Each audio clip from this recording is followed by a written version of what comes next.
Buenos días, muchísimas gracias al comité organizador de este magno evento de la gastroenterología ecuatoriana por su invitación para compartir con ustedes este interesante tema de la enfermedad inflamatoria intestinal. Un agradecimiento especial al presidente de la Sociedad Ecuatoriana de Gastroenterología, doctor Fernando Benítez, por su amable atención.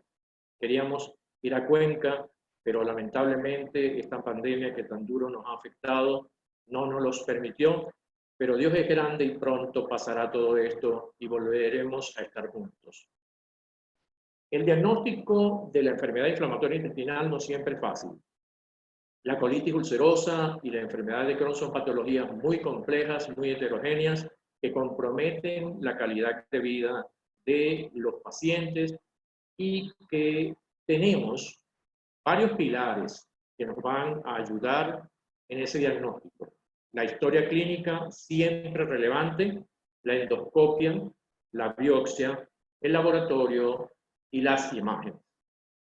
En la primera parte de las manifestaciones clínicas debemos recordar los consensos recientemente publicados y el del 2013 de la Organización Europea de Cronicolitis en su declaración 3A nos dice: los síntomas de colitis ulcerativa son dependientes de la extensión y severidad de la enfermedad. Diarrea seminolenta, sangrado rectal, tenez, urgencia, incontinencia fecal. El incremento en la frecuencia de las evacuaciones, dolor abdominal, anorexia y fiebre sugieren colitis severa. En relación a la enfermedad de Crohn, los síntomas son heterogéneos, pero comúnmente incluyen el dolor abdominal, la pérdida de peso y la diarrea crónica. Estos síntomas deben crear la sospecha de enfermedad de Crohn, especialmente en pacientes jóvenes. Nuestro consenso PANCO, realizado en el 2016, en su declaración 1, decimos: el diagnóstico de la enfermedad inflamatoria intestinal debe basarse en la correlación de aspectos clínicos, de laboratorio, endoscópicos, de imágenes e histológicos. Los posibles diagnósticos diferenciales deben ser descartados, algo muy importante. Cuando estamos frente a la situación de hacer diagnóstico en enfermedad inflamatoria, se nos plantean algunas dudas que son las siguientes, entre otras. La ileocolonoscopia, gold estándar. ¿Por qué clasificar cápsula endoscópica? ¿Cuándo? La enteroscopia, sus indicaciones. La biopsia siempre es diagnóstica. En el laboratorio, la proteína C reactiva y la calprotectina fecal, ¿cuál es su real utilidad? Enterotomografía versus enteroresonancia. Vamos a aclarar durante estos minutos estas dudas. ECO nos dice, en relación a la endoscopia y la pregunta de si es el gold estándar, lo siguiente: cuando hay sospecha de enfermedad inflamatoria intestinal, la ileocolonoscopia, no colonoscopia sola, la ileocolonoscopia con biopsia es el procedimiento de elección para establecer el diagnóstico y la extensión de la enfermedad. No hay, importante, no hay características específicas para colitis ulcerosa o enfermedad de Crohn en la endoscopia. En colitis ulcerosa, el hallazgo útil es la lesión continua, confluente, con una clara demarcación de la inflamación. En enfermedad de Crohn, las lesiones son discontinuas, la presencia de estenosis, fístulas y lesión perianal. En Crohn, las úlceras tienden a ser longitudinales y pueden estar asociadas a la apariencia en empedrado. Estas lesiones nos hacen pensar en colitis ulcerosa, reducción o pérdida del patrón vascular, edema, eritema, friabilidad, granularidad, el exudado mucopurulento, erosiones, ulceraciones, pólipos posinflamatorios, pérdida de outras, disminución del calibre de la luz. Hay que recordar muy bien que cuando hay estenosis en colitis ulcerosa, hasta que no se demuestre lo contrario, esa lesión puede tener displasia severa o cáncer. Y estas lesiones nos hacen pensar en Crohn, aftas que pueden evolucionar a lesiones más severas, úlceras redondas, longitudinales, serpiginosas, el empedrado de la mucosa y la estenosis. Importante, no toda ileitis es enfermedad de Crohn. Si bien es cierto, es una de las causas más frecuentes, siempre que estamos frente a la sospecha de una enfermedad de Crohn, debemos plantearnos otras posibilidades. Son muchas las causas y la pregunta sería, si no es Crohn, ¿qué puede ser? La respuesta es la siguiente: una larga lista de causas de ileitis, entre las que se mencionan infecciosas, amibiasis, yersinia, salmonella, clostridium. Recordemos siempre en nuestros países latinoamericanos Mycobacterium tuberculosis, histoplasma, espondiloartropatías, vasculares, otras causas como tumorales, por medicamentos, enteropatías por AINES, no olvidarlas, y otras como ileitis por reflujo, endometriosis, enteritis actínica. Dada la importancia de hacer el diagnóstico diferencial, les recuerdo que hay parámetros que nos pueden ayudar en la diferenciación entre tuberculosis y enfermedad de Crohn. La duración de los síntomas es más corta en tuberculosis, más largo en Crohn. La citis más frecuente en tuberculosis, muy rara en enfermedad de Crohn. La fiebre más frecuente en tuberculosis, duración nocturna igual. Enfermedad perianal muy rara en tuberculosis, frecuente en enfermedad de Crohn. Y las manifestaciones extraintestinales como la tuberculosis pulmonar, que se ve en un 60% de estos pacientes, con neuropatías y deficiencias por vitamina B12, mientras que las manifestaciones extraintestinales en Crohn van a ser edema gangrenoso, uveitis, estomatitis, artritis, entre otras. La colonoscopia en tuberculosis son datos que algunas veces nos ponen a pensar, no es que siempre van a ser así. Úlceras transversales y enrollido de ratón con una válvula ileocecal patulosa permanentemente abierta, mientras que en Crohn tenemos úlceras longitudinales con mucosas empedrado, y en una tomografía nos puede brindar la información en tuberculosis de un engrosamiento de la válvula ileocecal con engrosamiento también de la pared medial del ciego, mientras que en Crohn el engrosamiento es uniforme de esa pared con estratificación mural, signo del pene y lesiones salteadas. Una pregunta que debemos hacernos y que debemos familiarizarnos con ella. ¿Por qué clasificar? Las clasificaciones nos ayudan a tener un informe endoscópico unificado y eso es importante. Contribuyen a predecir el pronóstico y nos vamos a familiarizar con ellas, estableciendo sus fortalezas y sus debilidades, y nos quedamos con la que más nos guste o con la que más nos podamos sentir confortables. Hay muchas, vamos a mencionar algunas de ellas. Montreal, en colitis ulcerosa, nos dice, si tu paciente tiene una proctitis ulcerosa, clasifícalo como E1. Si tiene una colitis izquierda, clasifícalo como E2. Si tiene una pancolitis, afectación de todo el colon, clasifícalo como E3. Mayo es una clasificación muy sencilla que nos ayuda considerablemente. Mayo 0, mucosa normal. Mayo 1, enfermedad leve, eritema, patrón vascular, friabilidad leve. Mayo 2, enfermedad moderada con eritema, ausencia de vasos, friabilidad y erosiones. Y mayo 3, todo lo anterior, más úlceras en una enfermedad severa. Llegamos a LU6, es una complicación interpretarla como una clasificación un tanto complicada, porque realmente no lo es. Es una clasificación también muy sencilla. Acá vemos en el patrón vascular, porque establece 3 variables: patrón vascular, sangrado, erosiones y úlceras.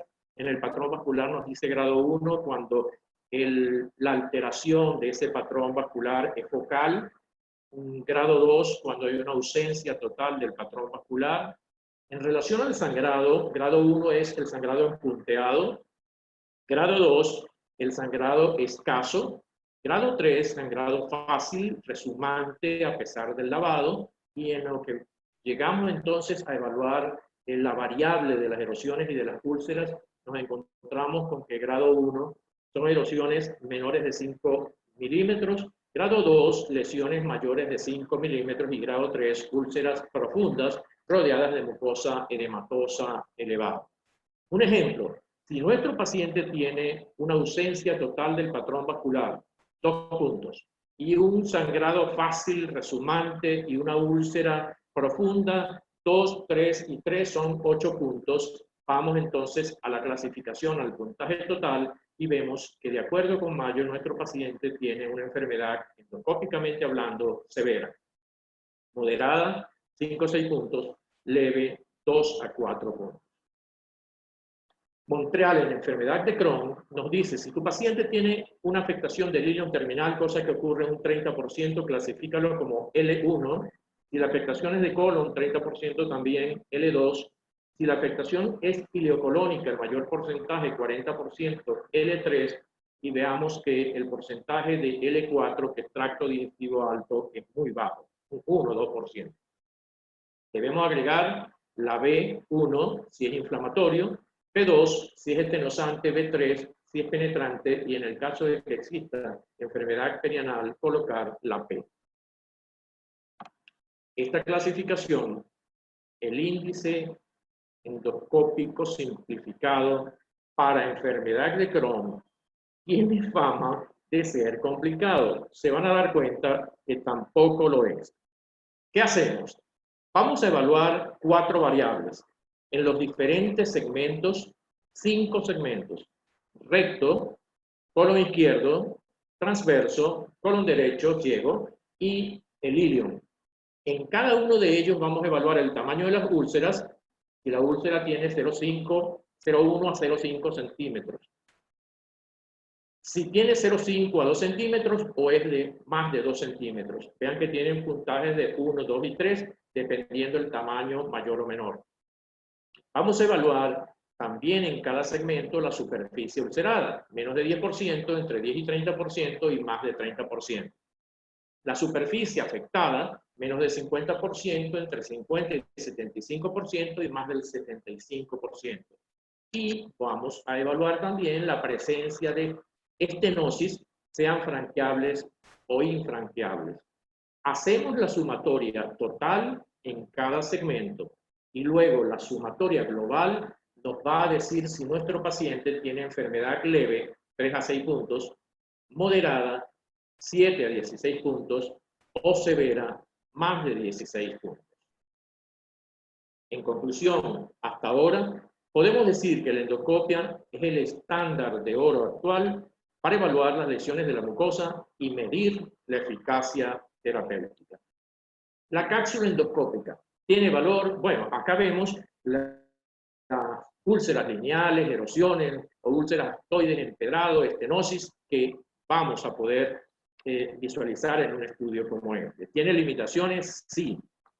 El ECO, la Organización Europea de Cronicolitis, nos dice en una de sus declaraciones, en pacientes con sospecha de enfermedad de Crohn que tengan una ileocolonoscopia normal, la cápsula endoscópica puede ser la modalidad diagnóstica inicial del intestino delgado, en ausencia importante de estenosis o síntomas obstructivos. En este caso, la enterotomografía o la enteroresonancia deben ser el método de elección. Y en relación a la enteroscopia, las ventajas de la endoscopia asistida por balón comparada con la cápsula incluyen la evaluación de las lesiones atípicas, la probabilidad de obtener biopsias por estudio histológico, la posibilidad de realizar intervenciones terapéuticas como dilatación de estenosis, tratamiento del sangrado o recuperación de cápsula retenida en casos de estenosis. Llegamos a un punto, el tercer pilar diagnóstico, que es la biopsia. Es siempre diagnóstica, es importantísimo tener un buen patólogo enamorado de la enfermedad inflamatoria intestinal dentro de nuestro equipo multidisciplinario de enfermedad inflamatoria intestinal. Casualmente, nuestro patólogo excelente que tenemos en el equipo multidisciplinario nos presta esta información para que se la presentemos a todos ustedes y nos dice, en colitis ulcerativa no deben faltar estos tips, vamos a llamarlo así. La distorsión arquitectural difusa, el infiltrado inflamatorio transmural y continuo, La plasmocitosis basal, sobre todo en las etapas iniciales de la enfermedad. Criptitis, accesos críticos que no son específicos de colitis ulcerosa, agregados linfoides y depresión mucinosa. Mientras que en enfermedad de Crohn, los datos que no deben faltar: la irregularidad crítica focal discontinua, la inflamación crónica focal transmural, granulomas epiteloides que, como ustedes saben, se encuentran en un 50% de los pacientes, y la irregularidad de la arquitectura vellosa. Pasamos al cuarto pilar, laboratorio. ¿Es la proteína C reactiva un marcador fiable de actividad inflamatoria intestinal? No hay muchos estudios, y qué bueno sería que nosotros en Latinoamérica comencemos a hacer trabajos multicéntricos. Esto es uno de los ejemplos que podemos hacer.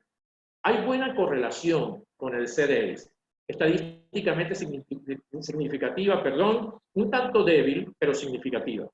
Es más sensible para enfermedad de Crohn que para colitis ulcerosa, cierto. Tal vez esa explicación es por el compromiso transmural.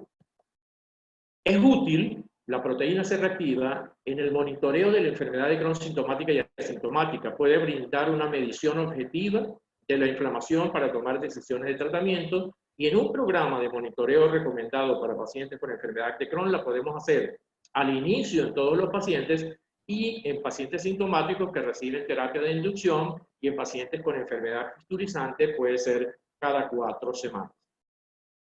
¿Cuál es la real utilidad de la calprotectina fecal? Distinguir una enfermedad orgánica de un problema funcional como un síndrome de intestino irritable. Por ejemplo, predecir el riesgo de recaída, uno de sus grandes aportes. Distinguir el paso de enfermedad inflamatoria quiescente activa. Optimizar tratamiento. Antes estaba en valores cercanos a lo normal y ahora se altera. Algo tienes que hacer porque la inflamación no está respondiendo a lo que estás haciendo. Optimiza la terapia. Predecir la respuesta al tratamiento y definir la remisión profunda en ausencia de síntomas y lesiones endoscópicas. Importante esto. Condiciones no EII que pueden alterar la calprotectina fecal. Son muchas, como ustedes ven acá. Infecciones, condiciones inflamatorias múltiples, neoplasias, fármacos como los inhibidores de bomba de protones o los AINES, misceláneas como la úlcera péptica, cirrosis, pólipo juvenil. Pasamos al quinto pilar del valor de las imágenes. Enterotomografía versus enteroresonancia. La enterotomografía nos permite el realce de la mucosa con el contraste, engrosamiento y edema de la pared, cambios extramurales como el signo del peine, nódulos linfáticos aumentados de tamaño, mientras que la enteroresonancia, que tiene sus ventajas, da una mejor resolución del contraste en tejidos blandos, permite examinar el intestino delgado sin exposición a radiaciones, es ideal en población joven y en aquellos que ameritan estudios repetidos. Aquí debemos elogiar el excelente trabajo realizado por el grupo del doctor Panés, que en su hospital hicieron el índice María. Ha mostrado una muy buena correlación con el CDI. Acá vemos una buena sensibilidad y especificidad. María es una fórmula que incorpora el grosor de la pared, edema, ulceración, hiperintensidad del intestino calculado por cada segmento. Podemos demostrar además con enterotomografía los diferentes subtipos: inflamatorio activo, edema de la mucosa, ulceración e inflamación, penetrante fistulizante, resaltando el valor de la enteroresonancia en la enfermedad fistulizante, y el patrón fibroestenótico con estenosis, fibrosis o inflamación que pueden responder a tratamiento médico. Unos casos, para terminar, que hemos realizado con el radiólogo de nuestro equipo multidisciplinario. Este es un paciente de 29 años que llegó luego de 5 años en consulta en otro centro privado, nos llegó a nuestro hospital en muy malas condiciones generales, con pérdida de peso, diarrea crónica, anemia, dolor abdominal. Se hizo la colonoscopia, tenía úlceras en el ilion, hicimos la enterotomografía, vemos la estenosis extensa que nosotros estamos observando acá. Por supuesto, el paciente requería cirugía y actualmente está en muy buenas condiciones generales. La enteroresonancia nos muestra fístulas enteroentéricas y, en este caso, colovesical. Este último caso es un paciente de 27 años que nos ingresó en el 2016, también en muy malas condiciones generales, diarrea crónica, pérdida de peso, lo habían evaluado en varios sitios, pensaron en enfermedad celíaca, pensaron en intestino irritable, yo no entiendo por qué, porque había muchos factores de alarma. Le hacemos la colonoscopia, úlceras en el intestino, en el ilion, tomamos biopsia para anatomía patológica, muestra para cultivo que siempre tomamos en nuestros pacientes con sospecha de enfermedad de Crohn para hacer el diagnóstico, que ya lo hemos comentado. Y la enterotomografía fue informada como un engrosamiento concéntrico difuso no estenosante del ilion a predominio de su tercio distal hipercactante sin estratificación, sugestivo de ileitis inespecífica. Sin embargo, así decía el reporte, el engrosamiento concéntrico incipiente se plantea la posibilidad de enfermedad inflamatoria intestinal tipo enfermedad de Crohn. Comenzamos a tratar como enfermedad de Crohn porque habían elementos para el diagnóstico, pero tuvimos una sorpresa. El día 28 nos llegó el cultivo positivo para tuberculosis. Tenemos ahora ya las conclusiones para llevar a nuestras casas. Podemos decir que la iliocolonoscopia es el gol estándar en el diagnóstico, que en la práctica diaria debemos acostumbrarnos a usar clasificaciones clínicas y endoscópicas, recordar que no toda ileitis es enfermedad de Crohn y que debemos tomar cultivo de intestino delgado y en otros segmentos de ser necesario cuando sospechamos enfermedad de Crohn para hacer el diagnóstico diferencial con TBC. La proteína C reactiva y la calprotectina son útiles en el diagnóstico y seguimiento, principalmente acá. La biopsia no siempre es diagnóstica, pero permite en la mayoría de los casos diferenciar la colitis ulcerativa y la enfermedad de Crohn, así como con otras colitis no EIT.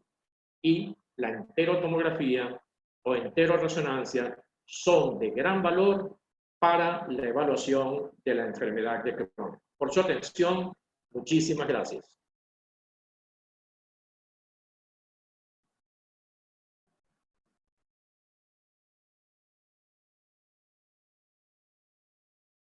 Buenos días. Muchísimas gracias al comité organizador de este magno evento de la gastroenterología ecuatoriana por su invitación para compartir con ustedes este interesante tema de la enfermedad inflamatoria intestinal. Un agradecimiento especial al presidente de la Sociedad Ecuatoriana de Gastroenterología, doctor Fernando Benítez, por su amable atención. Queríamos ir a Cuenca, pero lamentablemente esta pandemia que tan duro nos ha afectado no nos los permitió, pero Dios es grande y pronto pasará todo esto y volveremos a estar juntos. El diagnóstico de la enfermedad inflamatoria intestinal no siempre es fácil. La colitis ulcerosa y la enfermedad de Crohn son patologías muy complejas, muy heterogéneas, que comprometen la calidad de vida de los pacientes y que tenemos varios pilares que nos van a ayudar en ese diagnóstico. La historia clínica siempre relevante, la endoscopia, la biopsia, el laboratorio y las imágenes. En la primera parte de las manifestaciones clínicas debemos recordar los consensos recientemente publicados y el del 2013 de la Organización Europea de Cronicolitis en su declaración 3A nos dice: los síntomas de colitis ulcerativa son dependientes de la extensión y severidad de la enfermedad. Diarrea sanguinolenta, sangrado rectal, tenez, urgencia, incontinencia fecal. El incremento en la frecuencia de las evacuaciones, dolor abdominal, anorexia y fiebre sugieren colitis severa. En relación a la enfermedad de Crohn, los síntomas son heterogéneos, pero comúnmente incluyen el dolor abdominal, la pérdida de peso y la diarrea crónica. Estos síntomas deben crear la sospecha de enfermedad de Crohn, especialmente en pacientes jóvenes. Nuestro consenso PANCO, realizado en el 2016, en su declaración 1, decimos: el diagnóstico de la enfermedad inflamatoria intestinal debe basarse en la correlación de aspectos clínicos, de laboratorio, endoscópicos, de imágenes e histológicos. Los posibles diagnósticos diferenciales deben ser descartados. Algo muy importante. Cuando estamos frente a la situación de hacer diagnóstico en enfermedad inflamatoria, se nos plantean algunas dudas que son las siguientes. Entre otras, la ileocolonoscopia, gol estándar. ¿Por qué clasificar cápsula endoscópica? ¿Cuándo? La enteroscopia, sus indicaciones. La biopsia siempre es diagnóstica. En el laboratorio, la proteína C reactiva y la calprotectina fecal, ¿cuál es su real utilidad? Enterotomografía versus enteroresonancia. Vamos a aclarar durante estos minutos estas dudas. ECO nos dice, en relación a la endoscopia y la pregunta de si es el gol estándar, lo siguiente: cuando hay sospecha de enfermedad inflamatoria intestinal, la ileocolonoscopia, no colonoscopia sola, la ileocolonoscopia con biopsia es el procedimiento de elección para establecer el diagnóstico y la extensión de la enfermedad.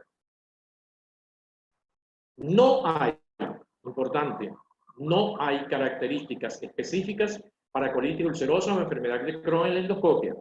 En colitis ulcerosa, el hallazgo útil es la lesión continua confluente con una clara demarcación de la inflamación. En enfermedad de Crohn, las lesiones son discontinuas, la presencia de estenosis, fístulas y lesión perianal. En Crohn, las úlceras tienden a ser longitudinales y pueden estar asociadas a la apariencia en empedrado.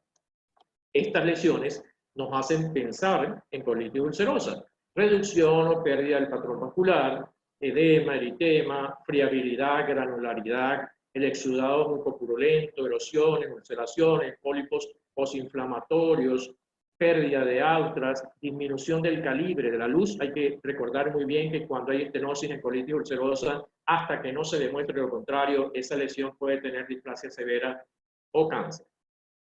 Y estas lesiones nos hacen pensar en Crohn, aftas que pueden evolucionar a lesiones más severas, úlceras redondas, longitudinales, serpiginosas, el empedrado de la mucosa y la estenosis. Importante, no toda ileitis es enfermedad de Crohn. Si bien es cierto, es una de las causas más frecuentes, siempre que estamos frente a la sospecha de una enfermedad de Crohn, debemos plantearnos otras posibilidades. Son muchas las causas y la pregunta sería: si no es Crohn, ¿qué puede ser? Y la respuesta es la siguiente: una larga lista de causas de ileitis, entre las que se mencionan infecciosas, amibiasis, yersinia, salmonella, clostridium. Recordemos siempre en nuestros países latinoamericanos, Mycobacterium tuberculosis, histoplasma, espondiloartropatías, vasculares, otras causas como tumorales, por medicamentos, enteropatías por AINES, no olvidarlas, y otras como ileitis por reflujo, endometriosis, enteritis actínica.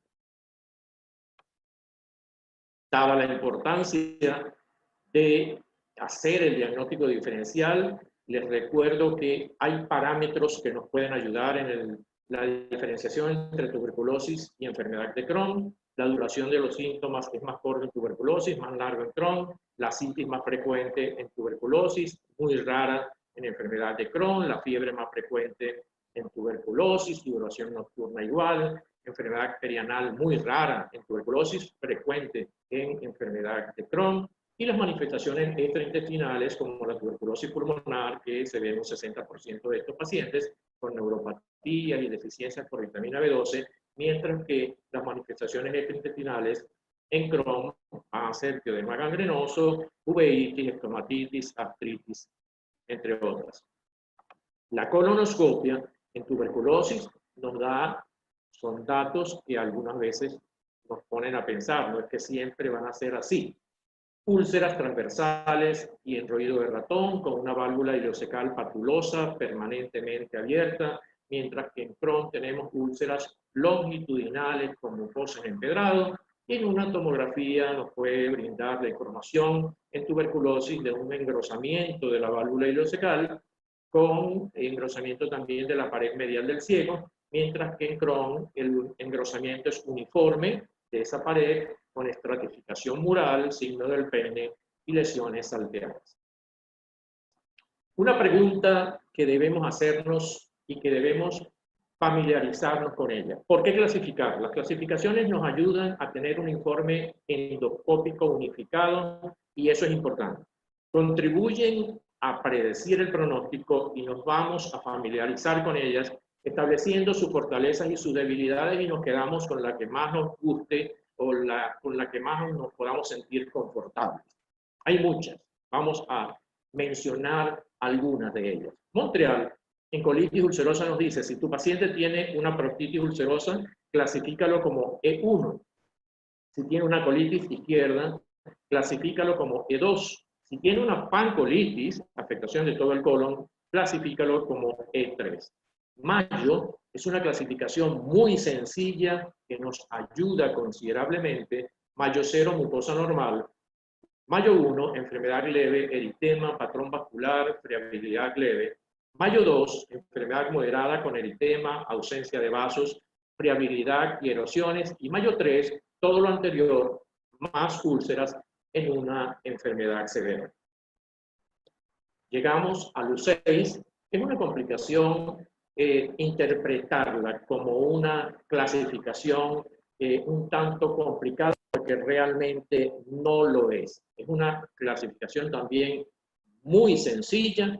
Acá vemos en el patrón vascular, porque establece 3 variables: patrón vascular, sangrado, erosiones y úlceras. En el patrón vascular nos dice grado 1 cuando la alteración de ese patrón vascular es focal. Grado 2 cuando hay una ausencia total del patrón vascular. En relación al sangrado, grado 1 es el sangrado punteado. Grado 2, el sangrado escaso. Grado 3, sangrado fácil, resumante a pesar del lavado. Y en lo que llegamos entonces a evaluar la variable de las erosiones y de las úlceras, nos encontramos con que grado 1 son erosiones menores de 5 milímetros. Grado 2, lesiones mayores de 5 milímetros. Y grado 3, úlceras profundas rodeadas de mucosa edematosa elevada. Un ejemplo. Si nuestro paciente tiene una ausencia total del patrón vascular, 2 puntos, y un sangrado fácil, resumante, y una úlcera profunda, 2, 3 y 3 son 8 puntos, vamos entonces a la clasificación, al puntaje total, y vemos que de acuerdo con Mayo, nuestro paciente tiene una enfermedad, endoscópicamente hablando, severa. Moderada, 5 o 6 puntos, leve, 2 a 4 puntos. Montreal, en la enfermedad de Crohn, nos dice, si tu paciente tiene una afectación del ilion terminal, cosa que ocurre en un 30%, clasifícalo como L1. Si la afectación es de colon, 30% también L2. Si la afectación es ileocolónica, el mayor porcentaje, 40%, L3. Y veamos que el porcentaje de L4, que es tracto digestivo alto, es muy bajo, un 1 o 2%. Debemos agregar la B1 si es inflamatorio, B2 si es estenosante, B3 si es penetrante, y en el caso de que exista enfermedad perianal, colocar la P. Esta clasificación, el índice endoscópico simplificado para enfermedad de Crohn, tiene fama de ser complicado. Se van a dar cuenta que tampoco lo es. ¿Qué hacemos? Vamos a evaluar 4 variables en los diferentes segmentos, 5 segmentos: recto, colon izquierdo, transverso, colon derecho, ciego, y el ilion. En cada uno de ellos vamos a evaluar el tamaño de las úlceras. Si la úlcera tiene 0,1 a 0,5 centímetros. Si tiene 0,5 a 2 centímetros o es de más de 2 centímetros. Vean que tienen puntajes de 1, 2 y 3, dependiendo del tamaño mayor o menor. Vamos a evaluar también en cada segmento la superficie ulcerada, menos de 10%, entre 10 y 30% y más de 30%. La superficie afectada, menos del 50%, entre 50 y 75% y más del 75%. Y vamos a evaluar también la presencia de estenosis, sean franqueables o infranqueables. Hacemos la sumatoria total en cada segmento y luego la sumatoria global nos va a decir si nuestro paciente tiene enfermedad leve, 3 a 6 puntos, moderada, 7 a 16 puntos, o severa, más de 16 puntos. En conclusión, hasta ahora, podemos decir que la endoscopia es el estándar de oro actual para evaluar las lesiones de la mucosa y medir la eficacia terapéutica. La cápsula endoscópica tiene valor, bueno, acá vemos las úlceras lineales, erosiones o úlceras aftoides, empedrado, estenosis, que vamos a poder visualizar en un estudio como este. ¿Tiene limitaciones? Sí. El ECO, la Organización Europea de Cronicolitis, nos dice en una de sus declaraciones, en pacientes con sospecha de enfermedad de Crohn que tengan una ileocolonoscopia normal, la cápsula endoscópica puede ser la modalidad diagnóstica inicial del intestino delgado, en ausencia importante de estenosis o síntomas obstructivos. En este caso, la enterotomografía o la enteroresonancia deben ser el método de elección. Y en relación a la enteroscopia, las ventajas de la endoscopia asistida por balón comparada con la cápsula incluyen la evaluación de las lesiones atípicas, la probabilidad de obtener biopsias por estudio histológico, la posibilidad de realizar intervenciones terapéuticas como dilatación de estenosis, tratamiento del sangrado o recuperación de cápsula retenida en casos de estenosis. Llegamos a un punto, el tercer pilar diagnóstico, que es la biopsia. Es siempre diagnóstica, es importantísimo tener un buen patólogo enamorado de la enfermedad inflamatoria intestinal dentro de nuestro equipo multidisciplinario de enfermedad inflamatoria intestinal. Casualmente, nuestro patólogo excelente que tenemos en el equipo multidisciplinario nos presta esta información para que se la presentemos a todos ustedes y nos dice, en colitis ulcerativa no deben faltar estos tips, vamos a llamarlo así.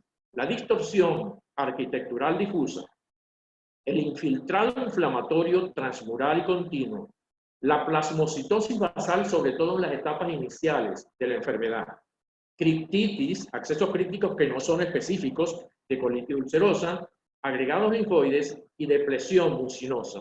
Mientras que en enfermedad de Crohn, los datos que no deben faltar, la irregularidad crítica focal discontinua, la inflamación crónica focal transmural, granulomas epiteloides que, como ustedes saben, se encuentran en un 50% de los pacientes, y la irregularidad de la arquitectura vellosa.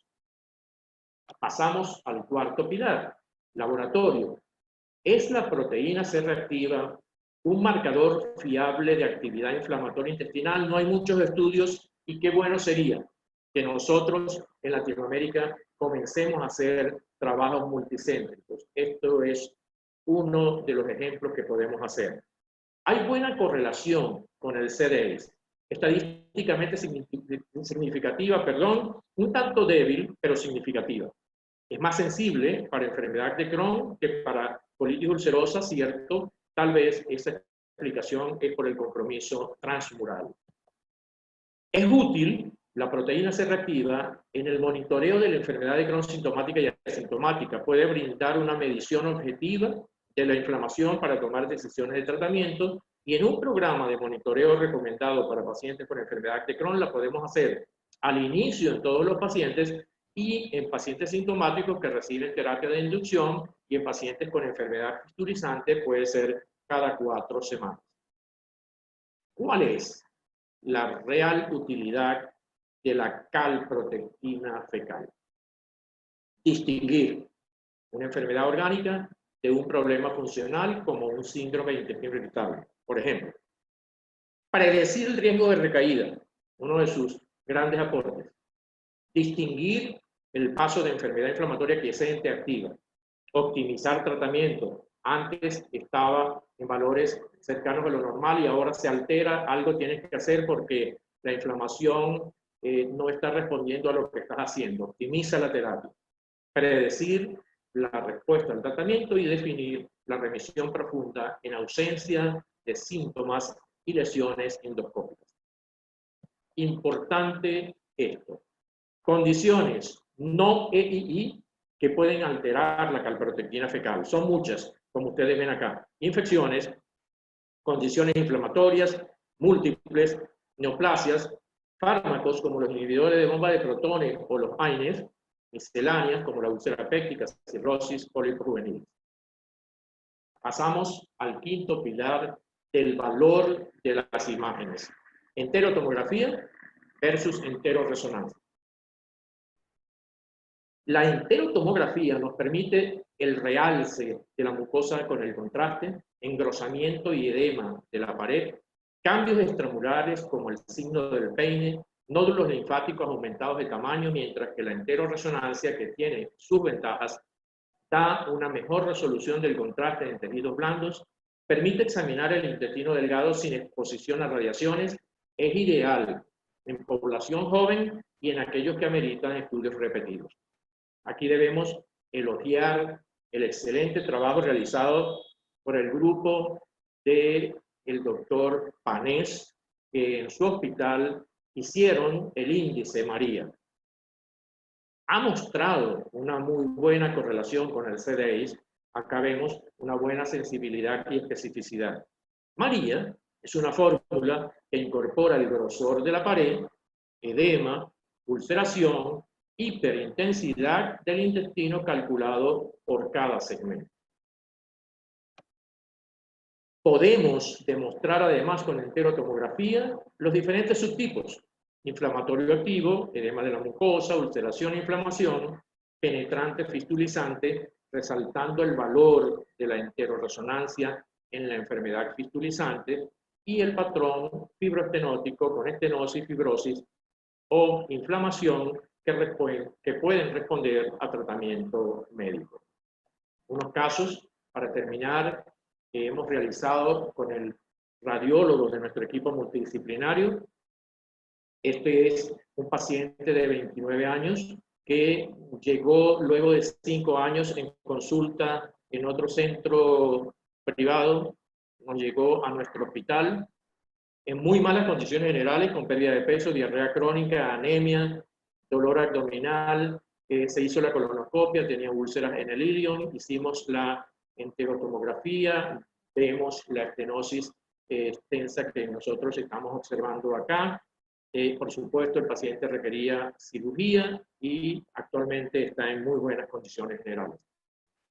La enteroresonancia nos muestra fístulas enteroentéricas y, en este caso, colovesical. Este último caso es un paciente de 27 años que nos ingresó en el 2016, también en muy malas condiciones generales, diarrea crónica, pérdida de peso, lo habían evaluado en varios sitios, pensaron en enfermedad celíaca, pensaron en intestino irritable, bueno, yo no entiendo por qué, porque había muchos factores de alarma. Le hacemos la colonoscopia, úlceras en el intestino, en el ilion, tomamos biopsia para anatomía patológica, muestra para cultivo que siempre tomamos en nuestros pacientes con sospecha de enfermedad de Crohn para hacer el diagnóstico, que ya lo hemos comentado. Y la enterotomografía fue informada como un engrosamiento concéntrico difuso no estenosante del ilion a predominio de su tercio distal hipercactante sin estratificación, sugestivo de ileitis inespecífica. Sin embargo, así decía el reporte, el engrosamiento concéntrico incipiente se plantea la posibilidad de enfermedad inflamatoria intestinal tipo enfermedad de Crohn. Comenzamos a tratar como enfermedad de Crohn porque habían elementos para el diagnóstico, pero tuvimos una sorpresa. El día 28 nos llegó el cultivo positivo para tuberculosis. Tenemos ahora ya las conclusiones para llevar a nuestras casas. Podemos decir que la ileocolonoscopia es el gol estándar en el diagnóstico, que en la práctica diaria debemos acostumbrarnos a usar clasificaciones clínicas y endoscópicas, recordar que no toda ileitis es enfermedad de Crohn y que debemos tomar cultivo de intestino delgado y en otros segmentos de ser necesario cuando sospechamos enfermedad de Crohn para hacer el diagnóstico diferencial con TBC. La proteína C reactiva y la calprotectina son útiles en el diagnóstico y seguimiento, principalmente acá. La biopsia no siempre es diagnóstica, pero permite en la mayoría de los casos diferenciar la colitis ulcerativa y la enfermedad de Crohn, así como con otras colitis no EII. Y la enterotomografía o enteroresonancia son de gran valor para la evaluación de la enfermedad de Crohn. Por su atención, muchísimas gracias.